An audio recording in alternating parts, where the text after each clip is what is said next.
6 students stand in an inclusive welcome line. Anna, Ben, Cara, Dan, Erin, and Finn. Anna and Ben are buddies. They must stand next to each other. Cara holds the welcome sign, so Cara must stand at the front. Dan and Erin help different groups. They must not stand next to each other. How many different lineups are possible?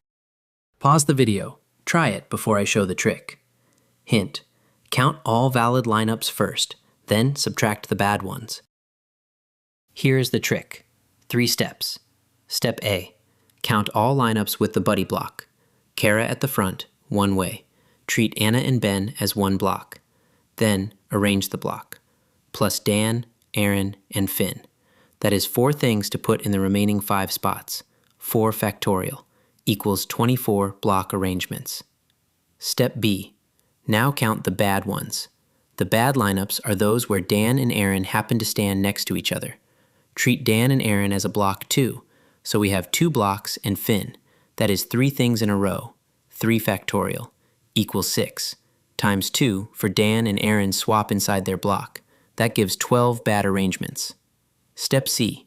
Good arrangements equals total minus bad. 24 minus 12 equals 12. Then, multiply by 2 for Anna and Ben swap inside their block. 12 times 2 equals 24 lineups. Why does this work? Counting all valid lineups is easy. Counting the bad ones is also easy. Subtract them. What is left is the good ones. This is called subtracting the bad. A powerful trick whenever you have a not constraint. The answer is 24 lineups. Let me show you the big idea. This is the subtract the bad rule. If a problem says some people must not stand next to each other, then count all arrangements first. Subtract the bad ones where they do stand together. The formula is good equals total minus bad. Look for the words must not stand next to or cannot be adjacent. That is when this rule applies. Learn, compete, and win.